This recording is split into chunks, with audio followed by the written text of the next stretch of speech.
भाई थोड़ा मोबाइल यहाँ नीचे ही रख लो ना भाई। ओम हरि ओम नमो शंभो। पंडित जी थोड़ा पीछे आइए, पीछे पीछे पीछे। ओम गंगे च जमुने चैव गोदावरी सरस्वती नर्मदे सिंधु कावेरी जलेस्मिन्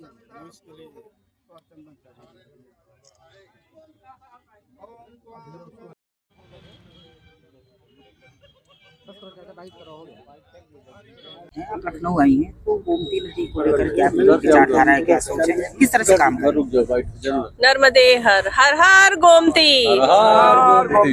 सबसे पहले तो मैं आदि गंगा गोमती के चरणों में प्रणाम करती हूँ। जैसा कि आप सब लोग जानते हैं कि शायद भारत की वो इकलौती परिक्रमा है जो माँ गोमती के उद्गम से उनके संगम तक मैंने की थी, और तभी ये प्रण भी किया था कि गोमती के दोनों किनारों को हमें हरा भरा बनाना है, और गोमती जो राजधानी लखनऊ की जीवित इकाई है उसको सच में जागृत करके इस राजधानी को पूर्वकालीन अवस्था में लेकर आना है। और इसी में पिछले दिनों मैं लंदन गई थी, तो इंग्लैंड की पार्लियामेंट में मैंने वहाँ भी आदि गंगा गोमती का विषय उठाया था कि कैसे हमारी नदियों को माँ और देवी केवल भारत में माना जाता है।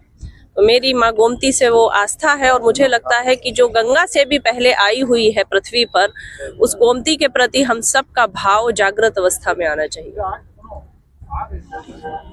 इसको लेकर आपने जो हिंदी संकट का जो है उसको भी विमोचन कराएंगी, किसके द्वारा होगा?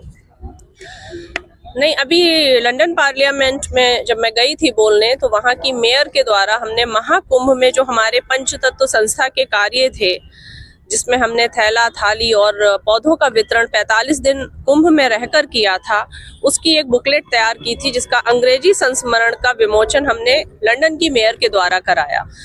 मेरा कारण शायद यही था, संकल्प यही था कि कुंभ एक आयोजन, एक इवेंट या एक उत्सव नहीं था जो एक पूर्णिमा से लेकर पूर्णिमा तक या शिवरात्रि के साथ ही पूर्ण हो जाए, जहां 67 करोड़ लोग देश विदेश से एक नदी के किनारे का आंचल पकड़ने को भाग खड़े हों, एक दृश्य देखने के लिए लालायित हो उठें, एक डुबकी के लिए वो कहीं ना कहीं छटपटा रहे हों। उस आयोजन को सिर्फ शिवरात्रि में पूर्ण ना होकर अगले कुंभ तक हमें जागृत रखना है, और विदेशों की धरती पर मैं जहां जहां जाऊंगी वहां वहां उस महाकुंभ की जो गाथा है उसे पहुंचाने का पूरा प्रयास करूंगी।